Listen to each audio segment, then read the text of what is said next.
ایک خاتون ہے جی جس کا نام ہے عقیل. بہت غضب کی داستان ہے. جی عقیل بادیہ نشین عورت ہے، صحرائی. ایک بیٹا ان کا عقیل نام کا. عقیل بھائی کا کام ہے جانور چرانا. یہی اس زمانے کا وہ تھا. تب تک کوئی عقیل کا دوست آیا جی اور آ کر کے اس نے عقیل کو اطلاع دی کہ آپ کا بیٹا عقیل جو صحرا میں گیا تھا جانور چرانے، اونٹ نے اس کو ڈھکیل دیا اللہ اکبر، اور وہ کنویں میں گیا اور مر گیا. بات ختم ہو گئی. کون سی ماں ایسی ہے کہ بچے کی خبر سننے کے بعد وہ برداشت کر سکے؟ لیکن یہ ایمان. اس نے کہا خاموش، چپ رہو، میرے یہاں کچھ مہمان آئے ہیں. اللہ. اچھا یہ وجہ کیا ہے؟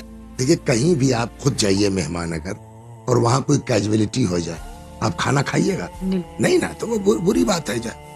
تم نے چپ، میرے گھر مہمان آئے ہیں، ایک بات بتاؤ، تم لوگ کچھ مدد کر سکتے ہو میری؟ تو راوی کہتا ہم نے اس کا دمبا ذبح کروایا باقاعدہ، جیسے کچھ ہوا ہی نہیں. تو کھانا وانا تیار ہوا، مہمانوں کچھ پتا نہیں، کھانا کھا لیا. اچھا وہ جو مہمان جو تھے کچھ رشتہ دار بھی تھے جو ہے، تو وہ بحیثیت عزادار کے آ کے بیٹھی اور اس نے کہا کہ یہ لوگ خبر لائے ہیں کہ میرے بچے کو اونٹ نے ڈھکیل دیا ہے، کنویں میں گر گیا ہے، مر گیا ہے. تو آپ لوگوں میں سے کسی کو کوئی قرآن کی آیت یاد ہے، سورہ کوئی، کہ جو تلاوت کر دے میرے بچے کو کچھ ثواب مل جائے اور مجھ کو کچھ تسکین ہو جائے؟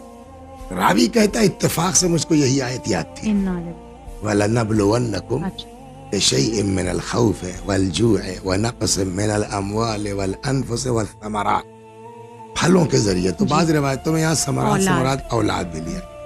کہتا اتفاق سے ہم کو یہ آیت یاد تھی، میں نے اسی آیت کی تلاوت شروع کر دی. جب میں نے اس کی تلاوت شروع کی تب عقیل کہتی ہے بے شک سبحان اللہ، جو اس دنیا میں آیا ہے اس کو جانا ہے. اگر یہ ہوتا کہ کوئی ہمیشہ رہے گا، دیکھیں ابھی نقطہ یہاں ہے. جی راوی کہتا ہے روایت روکے کہ ہم یہ سمجھے کہ اب یہ عورت کہے گی تو میرا بیٹا بھی زندہ رہتا. لیکن تعجب کی انتہا نہیں ہمارے کہ اس نے اپنے بیٹے کا ذکر ہی نہیں. کہتی جو اس دنیا میں آیا ہے اس کو جانا ہے. اگر یہ ہوتا کہ کوئی ہمیشہ رہے گا تو رسول اللہ رہتے اپنی امت کے. کیا بات ہے نا، وہی جو ہمارے کسی شاعر نے کہا جب احمد مرسل نہ رہے کون رہے گا. کیا بات. تو جب رسول اللہ نہیں ہے امت کے لیے تو کوئی بیٹا کیا رہے گا اپنی ماں کے لیے.